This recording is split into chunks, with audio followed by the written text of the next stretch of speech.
Hey guys, how's it going? Trying something new, and it's going to be book reviews. So one thing I've noticed is that, excuse me, one thing I've noticed is that there really is not a lot of like online presence for the haremlit genre at all. Royal Guard Publishing, they have an Instagram account, but they haven't updated it in a long time. I've seen a couple of YouTube channels that they do reviews off and on. I contacted one reviewer, and initially he said he was going to read my book, and he started reading it, but then never got back to me. I mean, some conversations he said he liked it, but I guess he was focusing more on like comic book stuff, and he only touched on harem lit stuff once in a while. And I figure, hey, be the change you want to see. So if I start the ball rolling, I don't know, maybe it'll take off. Maybe somebody else will do it as well. Maybe we'll kind of grow the community and bring more readers in, and that's good for everybody. So, to that end, I am going to be reviewing my first book, and this is a book that I read. I'll put a picture somewhere up here in post.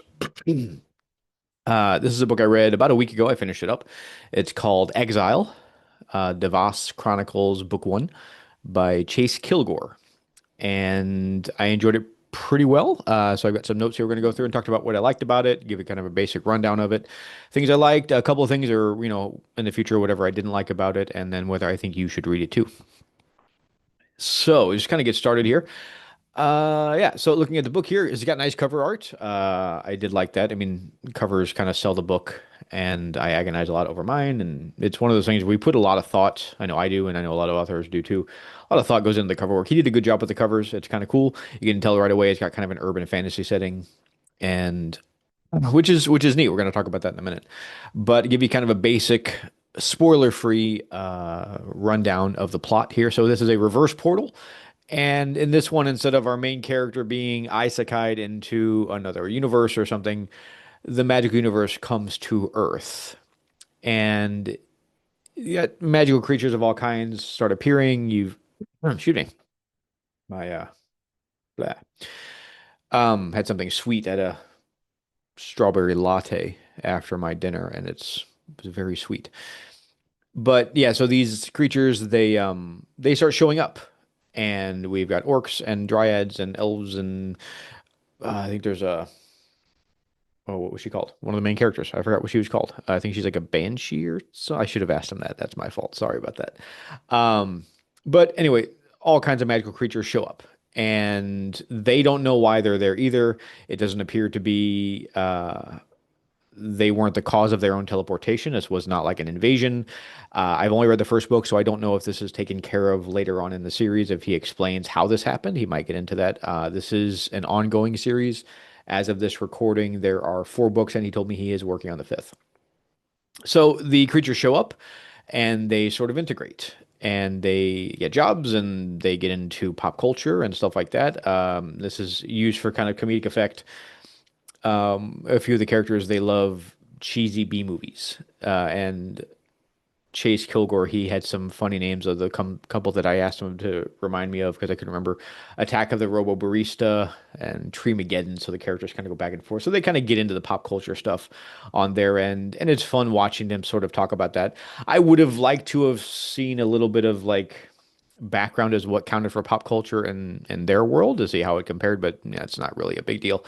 Now, as far as society as a whole in the story, they sort of struggle a little bit to adapt to magic being real. The governments don't do any sort of like pogroms or any extermination or anything like that. It's not grimdark. There's no like really anything nasty going on. But what they do decide to do is they relocate them. They give them their own territories to live in and govern. These are sort of like autonomous states. They're not under the control of any Earth government.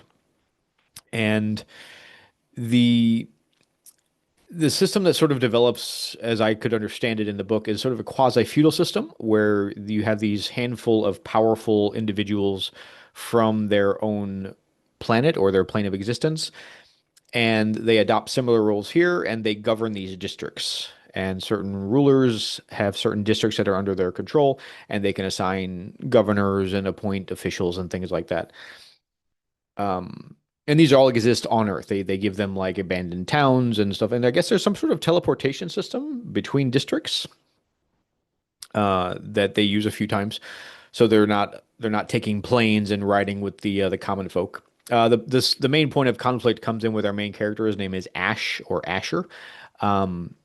So over time, humans start developing magical abilities, and governments and things they want to be able to use these things in some way, or maybe magical. He hints at this a little bit earlier on, because if a human develops a magical ability, they are exiled. Their citizenship is revoked, and they are sent to one of these districts. I don't know how it was chosen.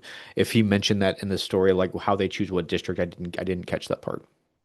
Um, but Asher ends up in a district with a buddy of his. He made friends with an orc that was dropped right in front of him on the reverse portal day, and it seems to be that it was just a one-off thing. Like everybody showed up at the same time, and they became friends, and he lived with them for a while. And then when these districts were set up, his orc buddy went to a district, and that's where Asher ends up. They just call him Ash for short.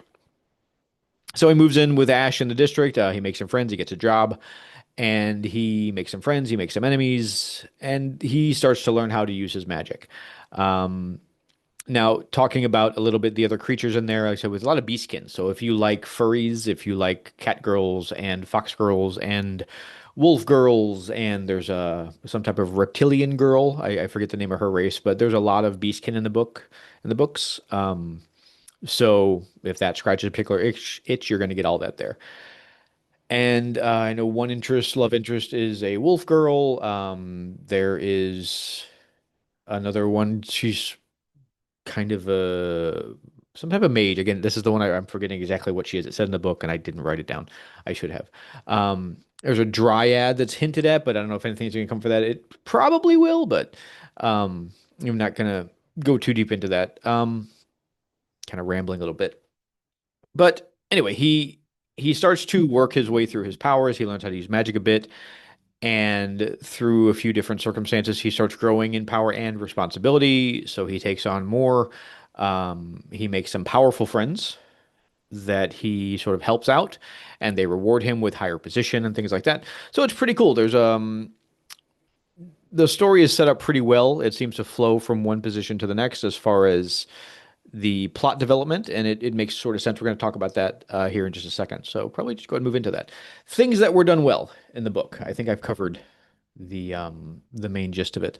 So the way that Asher is brought into his district, there's a lot of interplay between him and the other characters. You get this sort of sense that the world is lived in, I guess. Everybody's operating and they're functioning. They have apartments and they pay bills, and there are restaurants, and they're driving cars, or they have, auto motorbikes and stuff like that. So he did a good job with that. Um, the ease with which the characters seem to adapt to a sort of modern lifestyle. And this is why I said earlier, it's a good sort of play on the urban fantasy setting, because instead of them just being in the world and evolving with things as they went along, they're from a pre-tech world, as near as I could tell, and they're dropped into a world with tech, and it seems to have worked out really well. Nobody had, excuse me, any trouble sort of handling that. Um, the other thing that I really enjoyed is that time was taken to get to know the main players in the first half of the book. So everybody important gets moments to help develop their characters and flesh them out. And that's always a good thing, in my opinion. Something I've seen books do a lot is they gloss over character development. It gets rushed for convenience or for its page count to just kind of get it to the next thing. And my opinion has always been, if you're supposed to care about these characters, then the author should give them the enough pages for us to get a sense of who they are and why they matter to the MC and the story. So that was really cool. He took his time setting things up and letting us get to know the people around him.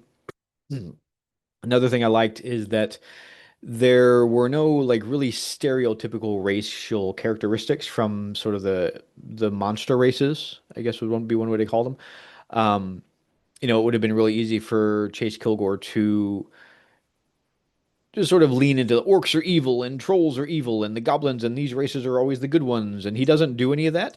which I find is always it always allows for more nuanced storytelling. We have the trope of the orcs are just the bad guys, and the trolls are just evil and they just eat people. And I'm guilty of that in my own book a little bit, but not for anyway. That's not about me. Um, but this sort of it creates a situation where there's good and evil, and everybody, people you think might be the good guys are really the bad guys, and people that you would think are the bad guys are really the good guys. So it gives a more nuanced way to tell the story, and you can't assume just because someone is a monster race that they're going to be bad. So that was cool. Uh, and especially the orc guy, his best friend, whose name I don't remember. I'm terrible with names, and I'm really sorry about that. But he comes off as kind of like a surfer bro. So that was kind of cool. He's a big orc dude. He's really tall and muscular, and he's like, "Oh yeah, well, So that was kind of fun. And the love interests tend to be the Beast Girls so far. Not going to sure how that's going to change later on, but with the Beastkin races, you never get a sense that they're a little bit too animalistic. So they're human enough that it's not really a big deal if you don't really care for Beastkin sort of animalisms and characteristics. This doesn't go too hard into that, so I think you would still be able to enjoy. Like I'm not a big furry guy. There's a reason that I don't use them in my stories, but for this one, it was you weren't like beaten over the head with their animal things. So that was kind of cool. It makes it for someone like me who's kind of take it or leave it with the animal girls. This was cool. And another thing was the love interests that were introduced so far. You have a good variation in their personalities, which is good because especially this book has a larger harem. But I'm assuming in the beginning of the book, or sorry, at the end of book two, I think there were only two for sure, but it's hinted that there will be possibly several more. But so far, they've been handled really well. You get a good balance of who they are and what they why they like the MC, why the MC likes them. So he takes his time sort of setting up those relationships so it feels a bit more organic and not just, hey, you're hot, let's fuck. Doesn't really do that. So that was nice. Always a fan of giving characters time to breathe. And as far as the main character himself, Asher, he's a pretty solid main character. He's not really cocky. He's not a douchebag. He's not OP. As I said, you do see him sort of learning how to use his powers and how to get better. He fails a little bit. He gets beat up a couple times in the beginning, but he levels up, I suppose you could say. There's no LPG system in their LPG RPG system in the game, so you don't get stats, but he does learn how to use his powers. He gets some more magical abilities that he can sort of control and it makes him better in a fight, that kind of thing. And again, just similar to the relationships, it gives it a good sense of progression as you go through the story. He starts sort of weak and a little bit ineffective, but over time, he puts in the work. You get some training montages, kind of sort of, and that's satisfying as a way to see a character grow instead of he just shows up and he's really badass. It's satisfying to see a character develop in that way. So I enjoyed that. And the last thing I'm going to talk about before I get into a couple of things I didn't like is that you get a nice blend of the sort of daily life of the people who live in Devos and these districts, and you get a little bit of politics slowly as it goes on. It's not thrown at you right away. As I said, you get to see them go into their jobs and nine to fiver kind of thing. And so these are again monster creatures, but hey, they're just like us. They have to go to work and they have to pay rent and do all those things. So this is why I said it's a good sort of blend of the urban fantasy thing, whereas they came here completely unaware of what to do and how things worked, and they're adapting. So there's some nice opportunities for some storytelling there. And so I'm going to get into now a couple of things that I didn't care for. Only two things really stuck out at me. And the first one was right off the bat. There is a big bit of lore dumping in the beginning. The way he sets up the reverse portal situation is not the most elegant solution. It's basically a chapter of exposition of, hey, this happened and everyone's surprised, and then this happened and this happened, and now here we are. Now, Chase has said that this is his first book, and he probably wouldn't do that again. And I will give him credit. It doesn't take too long. And if this had been a pattern, whereas this is how he tended to give information to the reader, that would have been a much bigger issue. But he only did it the one time, and it was pretty short. So you get what you need to know. It helps you understand going into the chapter two, or maybe it was a prologue. I don't remember now. But once you get into the character of Ash, it makes sense what's going on. You're not sort of like lost. but it wasn't very elegant. So that would be a negative in that part. But he only does it the one time. It was brief and everything else was good. And the last part, and maybe just the biggest sticker, is the last third of the book or so felt really rushed compared to the time that he took to set up the opening half of the book, where you're meeting the characters and seeing their daily lives, and you watch Ash kind of get better, and you develop the relationships with the side characters. Getting to know all of them, he took his time, as I said, and it was really good to sit in those spaces with the characters for a bit. But then the last third, things just kept happening and happening, and all these new characters are introduced and new situations are going on. Politics gets a little heavy, and you never get a chance to really let those scenes breathe. So by the end of the book, you're like, wait, okay, so much just happened that you don't get a feeling of what's the word I'm looking for? Um, Maybe the gravity of the situation because it's just boom, boom, boom, boom, boom. So there's a lot of action in the last third or so, but it comes at the cost of really getting sort of into the nitty gritty of some of the stuff. That's because it's obviously setting up things much bigger later on.